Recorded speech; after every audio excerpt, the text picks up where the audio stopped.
Good morning, good afternoon, good evening, good whatever time of day it is. Thank you for tuning in to Conversations with Dr. Don.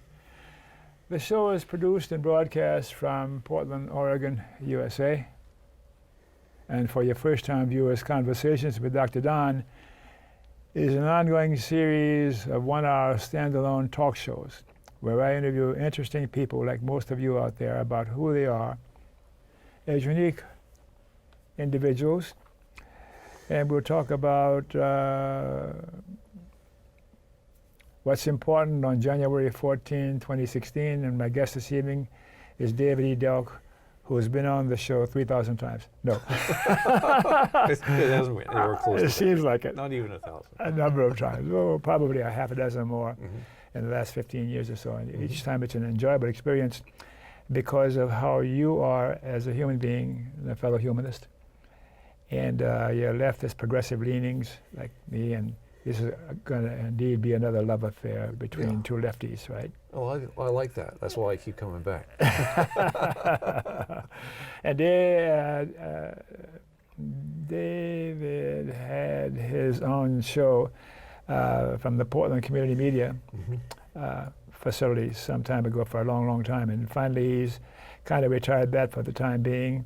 And I squeeze him in over here periodically to keep him his face before you keep you on your toes. Thank you. Yes. And you can tell he's a host in his own right, and he'll keep me straight if I kind of deviate too much. Yeah. So I just to fill in, I had that show, Populist Dialogues, for 4 years.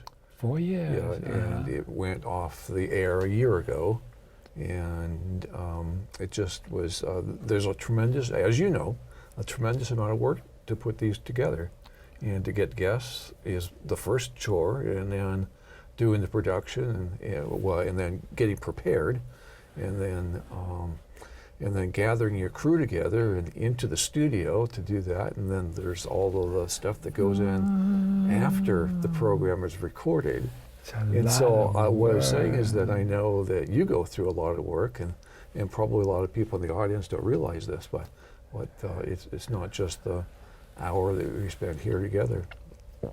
Yeah, and of course you have nothing else to do but the show, and this man is so busy with progressive issues and the stuff he works on, and I want to thank you ahead of time for the work you do for us, for ordinary citizens and people on the progressive left. And enough of stroking you for now. No, go on. How are you feeling right now, David? I'm feeling fine. I'm feeling fine. I always feel nervous before I go on, but usually when I get on, then I feel okay.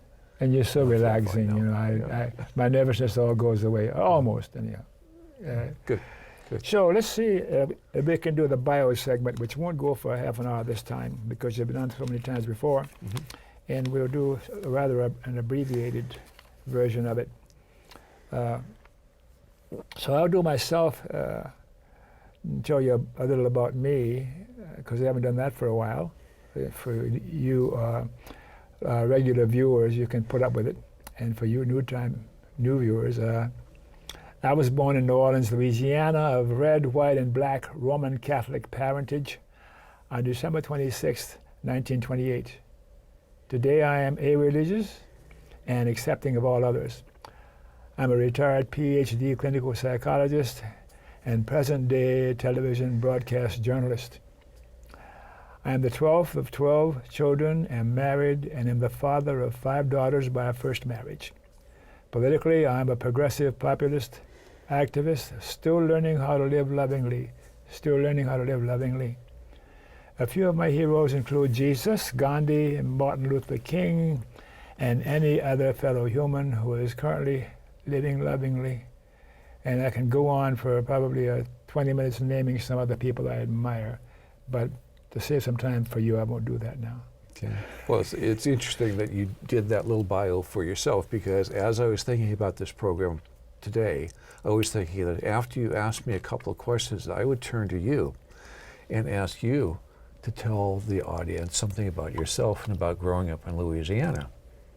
You did that some years ago, remember? Yes, yeah, but it was some years ago. And I'll bet we have some new viewers who haven't really heard any part of your story. You talked me into doing 3 hours of Who I Am.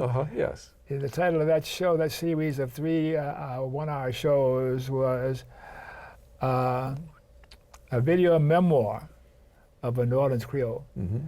And that was surprising and delightful, and I'm still getting feedback on it. Oh, good. Yeah, Oh, good. it's on YouTube. It's on your YouTube channel, so Mhm. people can go to, what is it, Conversation with Dr. Don on YouTube? Or? Mm-hmm. Great. Just Don Baham YouTube is all Oh, you okay. go to. All right, good. Go directly to that. Good. So if I ask your best friend, who is David Delk, what would your best friend say? Be your best friend now. David is...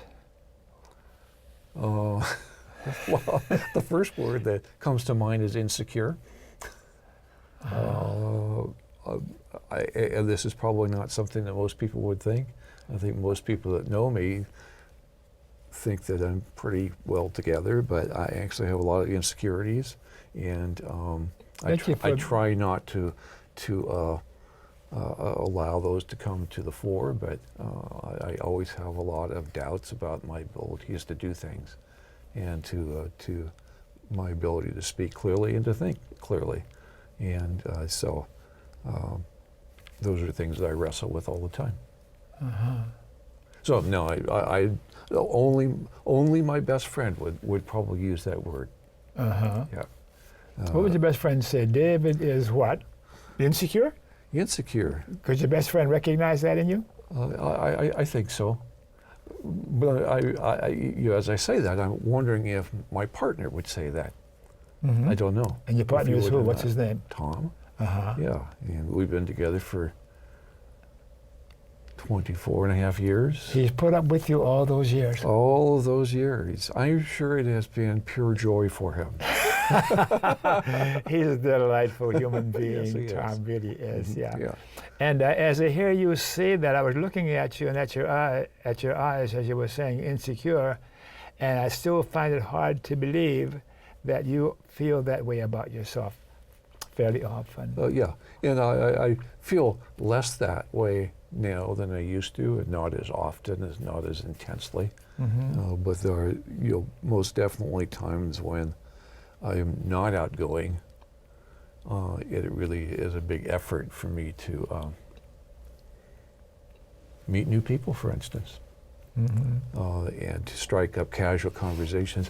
And I particularly notice this with my partner because he's very good at striking up conversations. He talks to everybody and engages people, and I'm always like, just a little hesitant. People are going to look at both of us and think we're lying, and this is a staged setup, because people who know you and see you in all your public responsibilities and duties in the organizations you work with and chair and all that wouldn't believe that you have those kinds of insecurities from time to time. Yeah, there was a personality kind of thing on Facebook recently, which I normally don't do, but this one was put there by somebody I have a lot of respect for. She thought it was interesting, and so I took it, and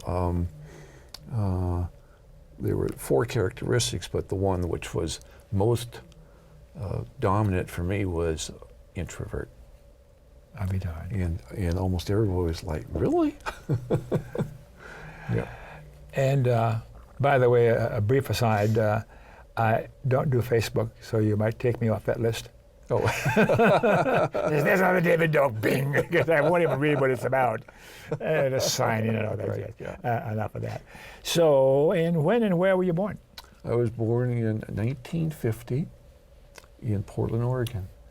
A native? I'm a native. Very, very rare, but there are some of us.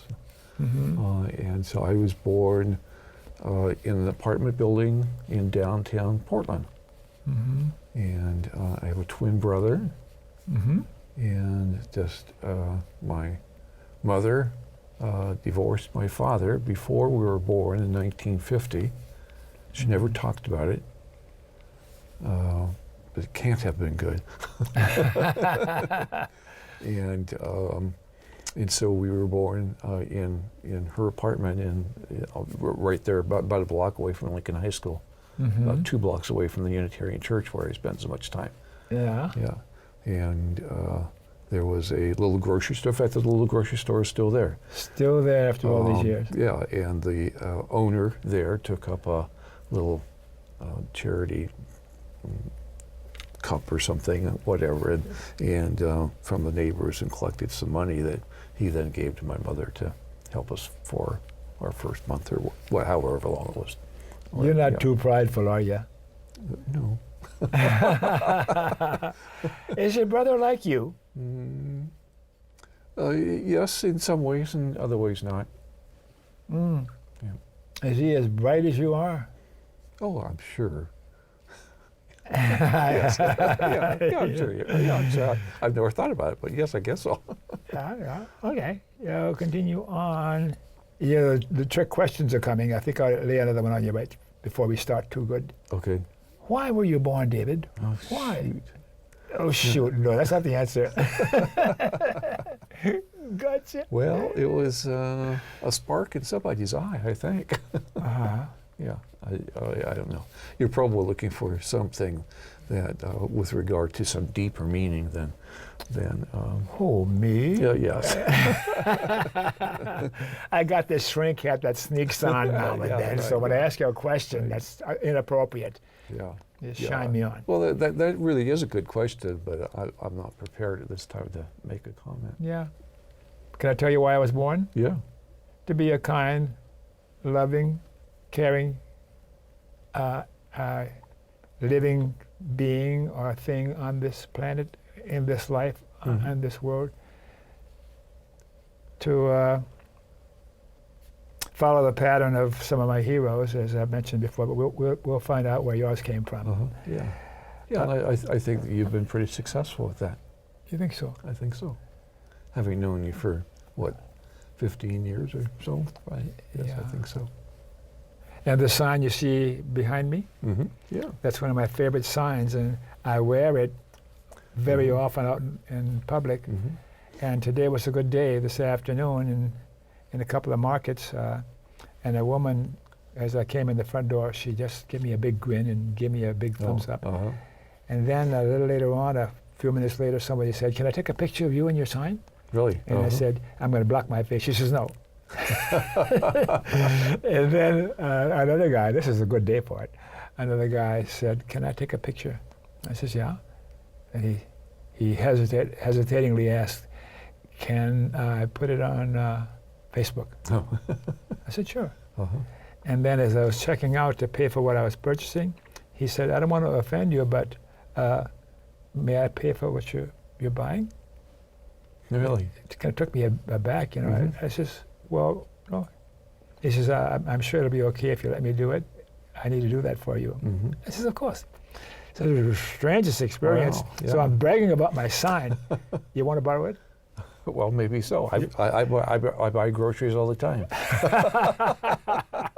I need. No, it we is are getting wonderful. strokes. It is wonderful. You know. Be kind to even unkind people. And the reactions I need get it most. continually, yeah.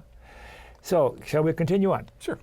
Anything significant about your racial, cultural, and national heritage that I'm not aware of that you haven't told me before and the audience haven't heard? No, I don't think so. I think my German and maybe some Irish, and I'm not sure on the father's side what that was. So I told that Delk is probably a Dutch name, so I don't know if it is or not. And, those are kind of things I couldn't care less about. So. Do you care about your religious preference? Did you ever have one of those? My preference was not to think very much about those kinds of things, and I don't. I am. My mother was Catholic, but we never went to church, and I thanked her forever for that. And I really never believed the stories about miracles, and I really never believed about heaven and hell. So I do go, and I'm a member of the Unitarian Church, but they don't have a creed. You can believe whatever you want to believe, and you can not believe if that's what you prefer to do, and still be a member of that church. So that's a good fitting place for me. Did you turn out to be a nice guy because of being a Unitarian, or is some other reason? No, I like to think I was a nice guy before I was a Unitarian. Okay. Because it's been relatively short. Tell me about your education. I went to Shattuck Grade School, which is... My viewers in China would want to know that. Yes, absolutely, which is closed the year that I graduated because it was so small. But it was a really interesting grade school because of the diversity of kids that were there. Certainly nobody talked about diversity at that time, but there was, and I'll use the names pretty much as they were called then, gypsies. There was Chinese, Japanese, there were Jewish, there were white people, there were middle-class white people and poor white kids. There was a couple people from Argentina. There was one from Japan who spoke very little English. There were a couple who had some severe physical disabilities. In this little school, it was really pretty amazing. And then in the 4th grade, failing grade school closed, and that was the closest other grade school, and it closed. The name of that school was Failing. Yes. Never mind. I know. It's just like well, a lot of the students from Failing came to Shattuck, and most of them were African American. And so most people think at that time that most African Americans lived in North Portland and the Albina area, but there was a cluster in close to downtown in the South End also. And so so we had a really diverse population, and of course we didn't think anything about it. American Indian. Really? Yeah. A veritable UN at that stage. It really was, yeah, and so that I thought that was really really fortunate for all of us. Yeah. To have that diversity, even though we didn't focus on it, wasn't really conscious of it, but we knew that there was differences between people. So, so anyway, so I went to grade school, graduated there. I went to Lincoln High School, upper middle class. I didn't really fit in very well, but got along well enough because most people like me. Maybe they don't like me strongly, but they usually think I'm a pretty nice guy, and they did at that time too. So they were very perceptive. Yeah. And then I went to Portland State. By that time, Shattuck Grade School had become part of Portland State, so I went to Portland State, graduated, got a BS in sociology. So what did you do with that BS in sociology? Another thing. I was going to be a teacher, high school teacher, but when I graduated, there were no jobs in education, and I got the first job I could get, and so I never did teach. And what would you do in your working career? Well, for many years, I worked for either in the stationery business, and this was, of course, when there were small stationery stores. There were a lot of them just in Portland. And before they all got bought out and closed down because of the Staples and the Office Depots and all those, mega stores, became the dominant economic form. Did you like that work? Yeah, actually I did. Yeah, I did. There was, coming out of college, there was a severe adjustment for me. And it was, the reason I survived was because of one older man.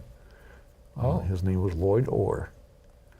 And he was a short man, probably Irish, I would guess, with bright blue eyes, always a smile, always I just really related to him. Always great stories about the stationery business and about how people survived during the Great Depression, and things like that was really, really fascinating to me. So he was my relief from the drudgery of doing the work. Until I got used to it finally. I was like, okay. So I'll always remember him. He was just a delightful person. And you retired recently, didn't you? I did retire 3 years ago. Yes, and I'm very happy about it. And I retired from the Housing Authority of Portland, where I worked in the purchasing and contracts office. And I monitored compliance with Davis-Bacon and Boley prevailing wage standards. And so there was, it was a good job for me. But you know, talking about being an introvert and being a little insecure, I had to go out to job sites and talk with a lot of people I didn't know. And I got to the point where I was comfortable with it. At first, it was like severe anxiety about doing this. But I did it, and it was good. So. Yeah. And your partner you mentioned earlier, I want to say a few words about Tom? Or is that enough? He is delightful, as you said. Yes. I met him 25 years ago. My prior partner had died about a year before I met Tom, and then my mother was sick at the same time, and she died a year after my partner died. What a load, huh? It was. It really was. And so I met Tom just shortly thereafter, and we kind of hit it off, and we have been ever since. So we get along very well. We have a lot of shared interests, and he joins me in some of my political stuff. And you know, if I need someone to be critical about something, he's got a very sharp mind, and sees relationships, and he's very outgoing. So it's a nice contrast for me. He knows all the neighbors, you know, which I know because of him. Not, you know, I usually forget them by the time I see them again. So. But anyway, yeah, he's a great person. So Yeah. A dumb question. Your political persuasion. Are you left, right, or center? Or are you a Trump supporter? No, I would characterize myself as firmly in the left. Firmly in the left. Yeah. I have a new entry here I haven't asked anybody about, so you're going to be my guinea pig. Guinea pig. Okay. All right. Yeah. Profundities and insignificancies. Do you know any of those things that fit under those two categories? Profundities or insignificancies? I think I'll just pass that. I think I will too. I think I'm going to scratch it. Oh, yeah. Yeah. I think of Cornel West, who often talks in terms of profound and profound this and profound that. I need to do some more research so I can lay it on somebody else and have them look puzzled as you're looking right now. Yeah, and I would need puzzled to. I would need to have. I I would need that question asked to me so that I could prepare for it. Yeah.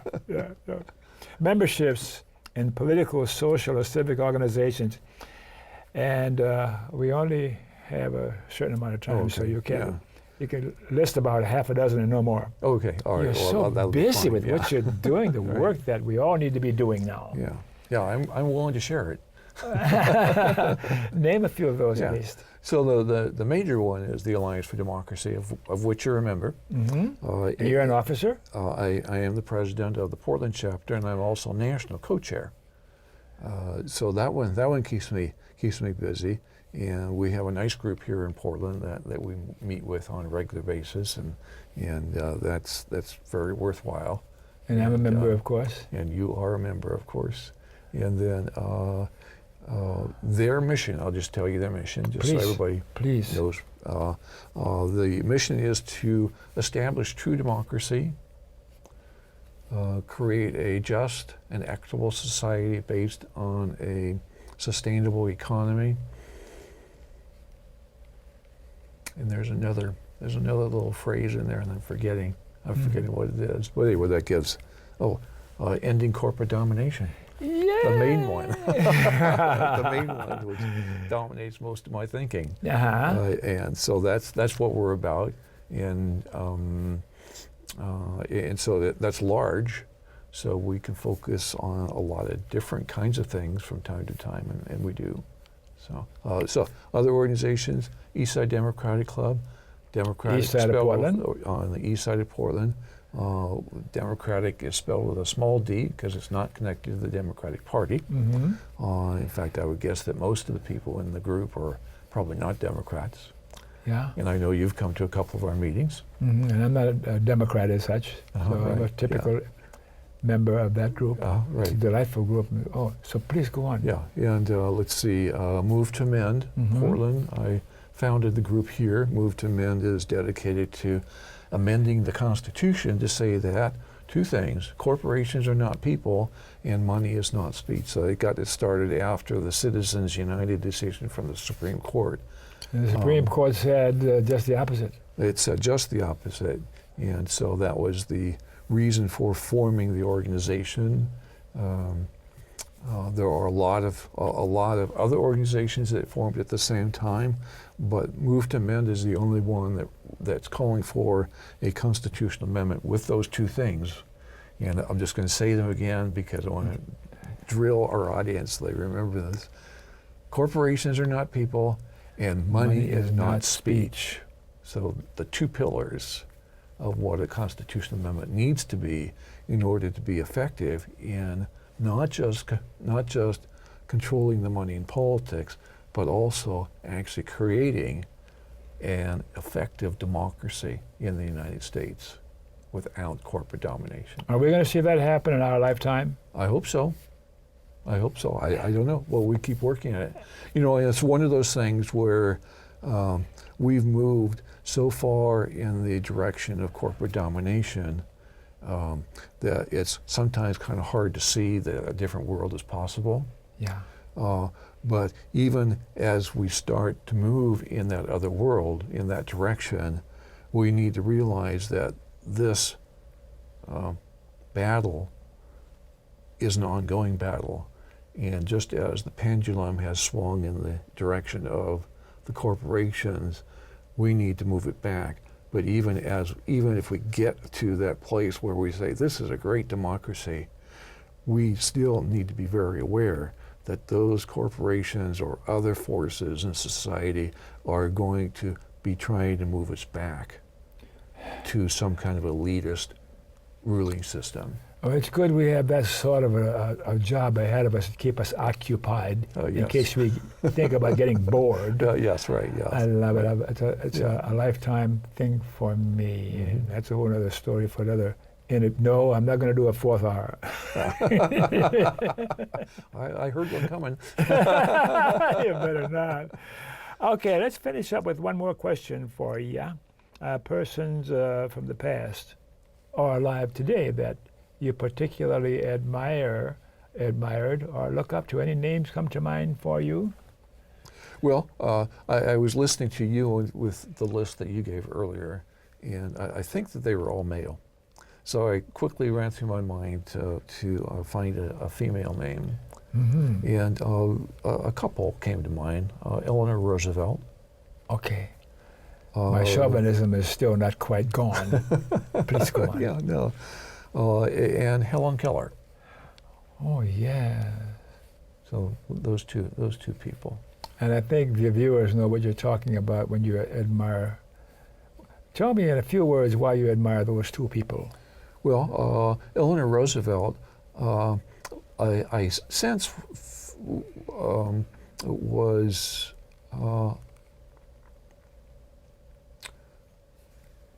not a particularly outgoing person. I think she was an introvert, like me, and she became very focused on human rights. And so it's that focus on the human rights that I really admire. And she really pushed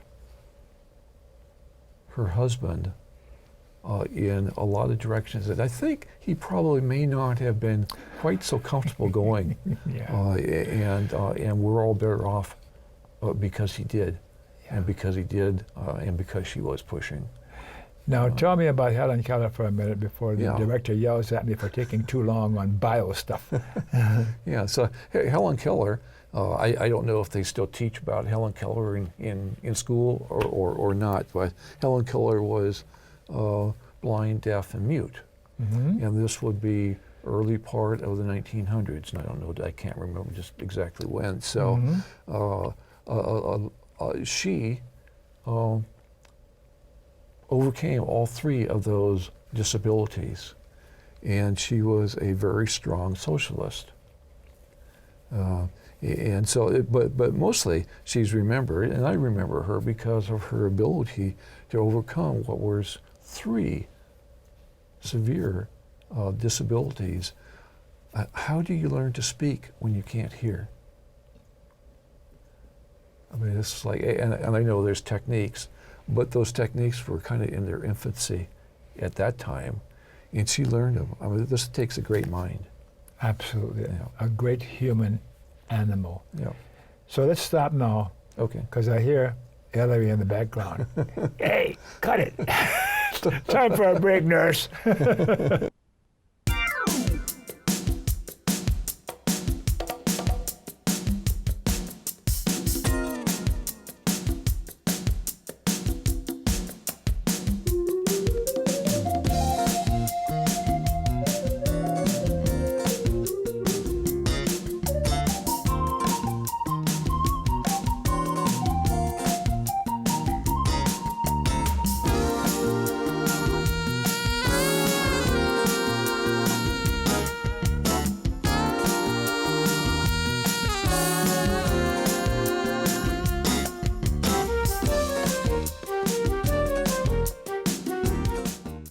Hey, we're back, and thanks for staying tuned.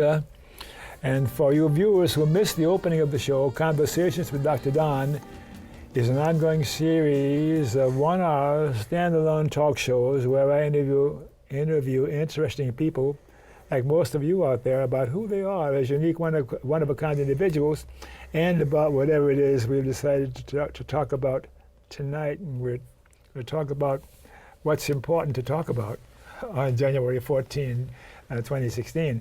We've got a series of questions that we chatted about a little before the camera started rolling. And let's start the second half. Kind of a redundant question for starters. What's important today for us to talk about? Or shall we let it unfold? Well, I think the thing that I think is important to talk about is what President Obama talked about in his State of the Union message, and what he didn't talk about or what he didn't emphasize very much. And so assuming that people did hear that that message, I have to frankly admit that I wasn't able to listen to the whole thing. So presidents usually in the State of the Union message are rather specific with talking about particular kinds of legislation that they want to have, and we didn't really get that this time. He was much more general. It was more of a vision kind of statement. Yes. Than most presidents do, and so that was interesting. There were a couple of things that stood out to me. One was that President Obama has said that his number one priority for the coming year is the passage of the Trans-Pacific Partnership. And in spite of that, we really thought that he would spend quite a bit of time talking about the benefits or the reason why that should happen. And he only spent 28 seconds talking about it. And so I thought that was really interesting.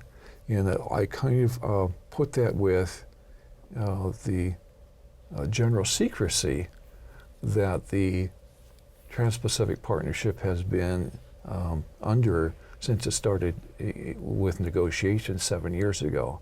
And we're now to the point where the president is about to sign it. And most of the American people, because of the great secrecy, still have never heard of it. And so that was one thing that particularly struck me about that talk. Why hasn't more of the American people heard and know about what the Trans-Pacific Partnership is about? Yeah. So, well, mostly because the president has actually been negotiating it for 7 years, but it has all been in top secret. The people who are actually negotiating it were sworn to secrecy, sworn not to reveal what was in the agreement and what was in what they were negotiating about, and they actually had on the front cover of the pages that the agreement itself, the negotiating text, would not be revealed until 4 years after either the negotiations were suspended or after the agreement was signed and approved. And so there was that level of secrecy. Our U.S. senators and our U.S. representatives could not see it until the past couple of years.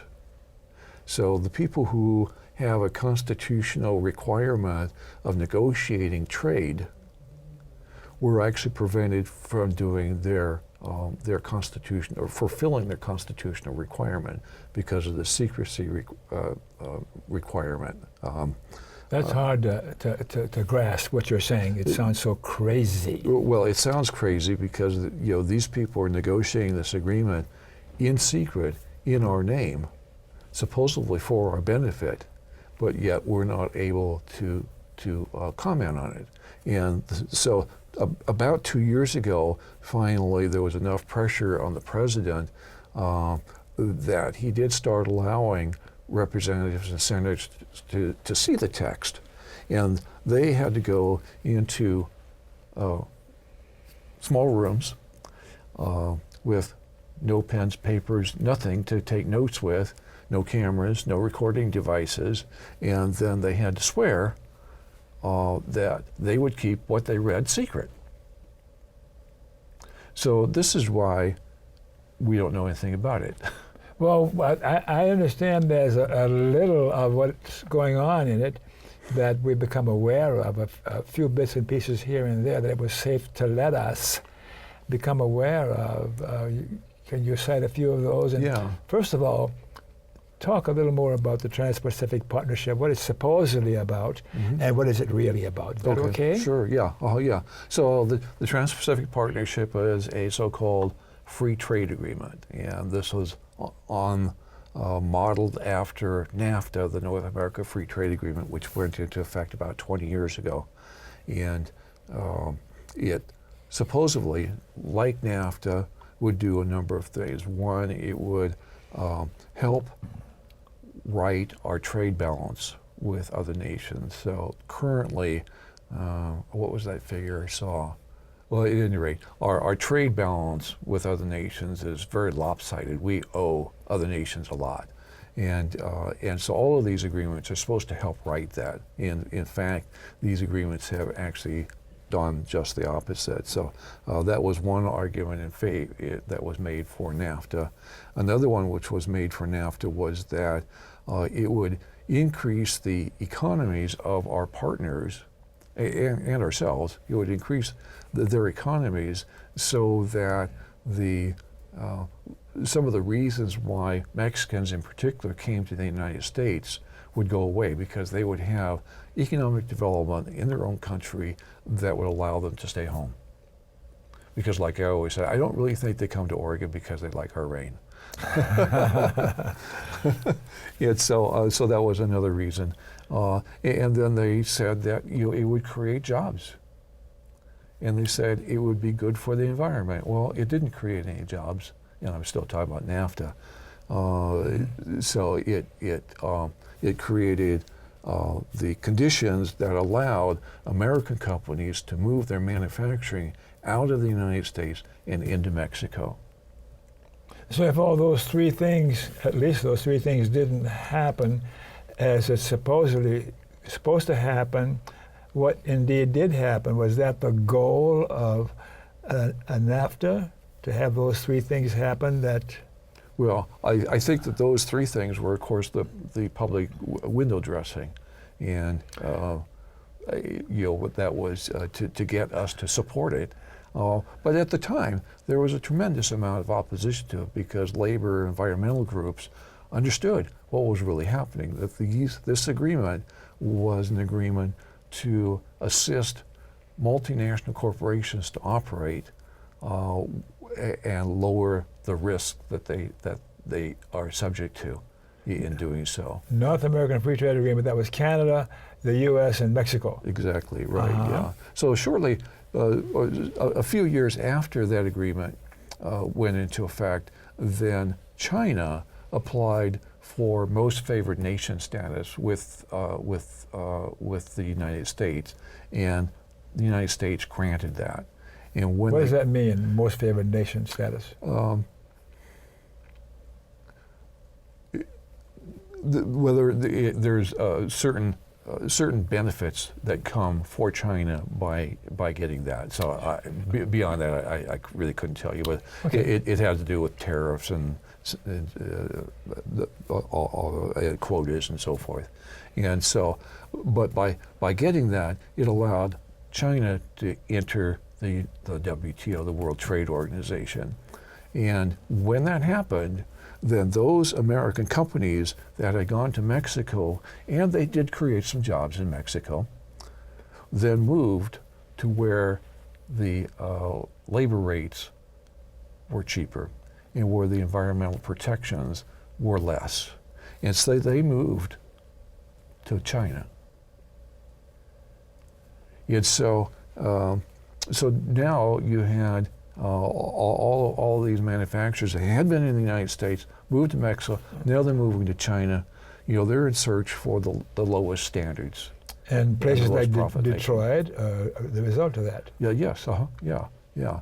And so, so there was a tremendous amount of unemployment caused in the United States and in Mexico as a result. Mm-hmm. And then since then, the United States has entered into, I believe it's 20 agreements with other nations that are built on this same model. And they're called trade agreements. They're called free trade agreements. Free trade. Free trade agreements. But in fact, they're not, well, they really have very little to do with trade in the traditional sense. Trade is usually thought of as being quotas and tariffs. Yes. And these agreements have those in them, but that's not a major component.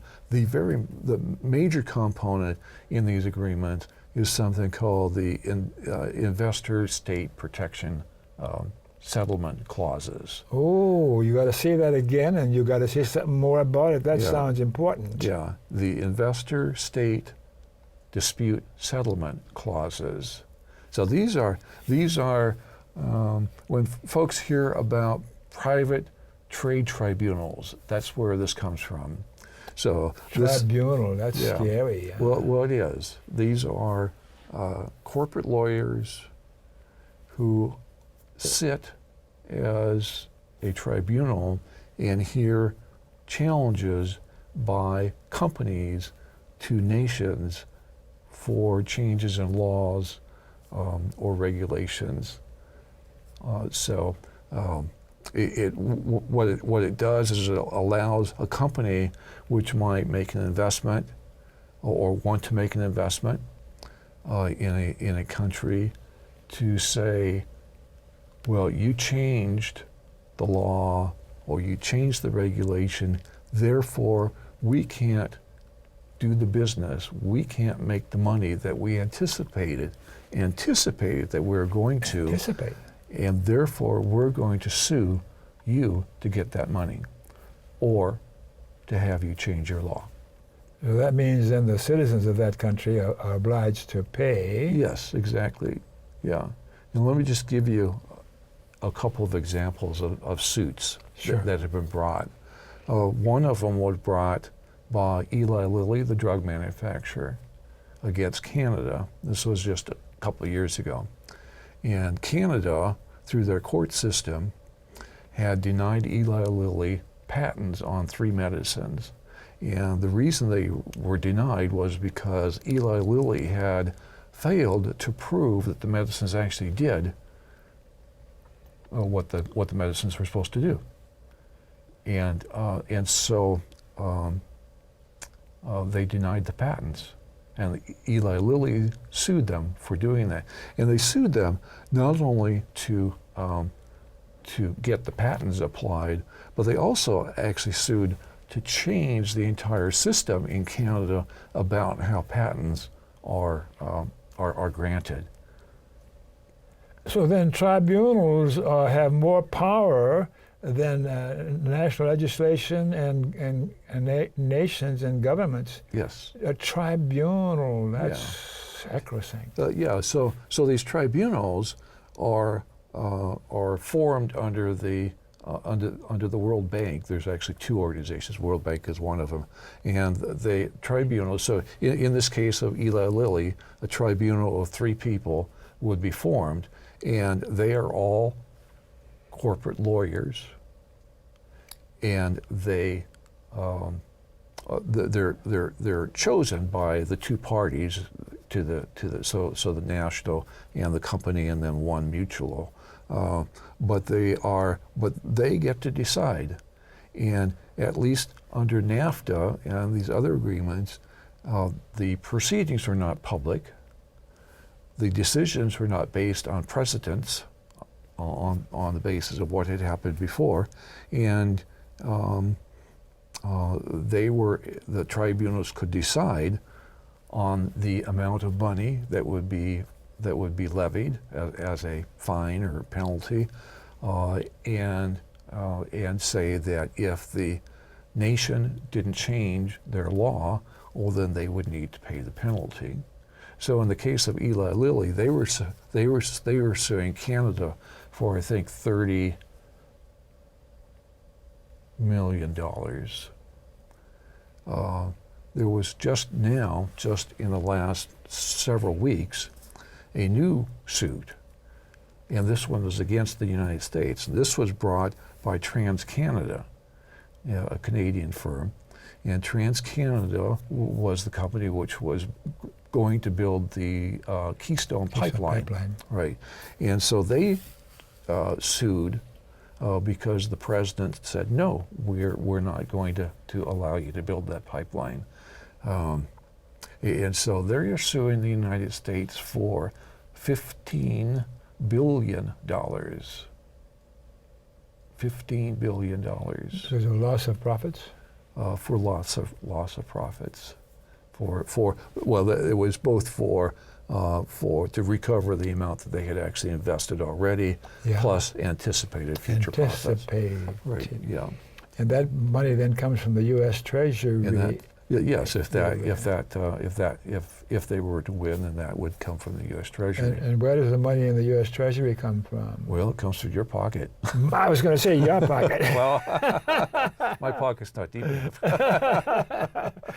Interesting. Right, yeah. So that's a little bit about free trade agreements. Yeah. So the name is one thing, but the reality is something else. Yeah. And so these are much more. These really should be called corporate protection agreements. Corporate protection agreements. Right. Yeah. And one of the things I always like to say, just to illustrate the point, is that capitalism and capitalists are enabled to do what they do and to make the money that they make on the theory that they are taking a risk, and they get paid for taking a risk. Yes.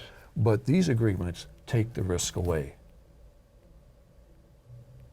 What about democracy? What happened? It doesn't fit.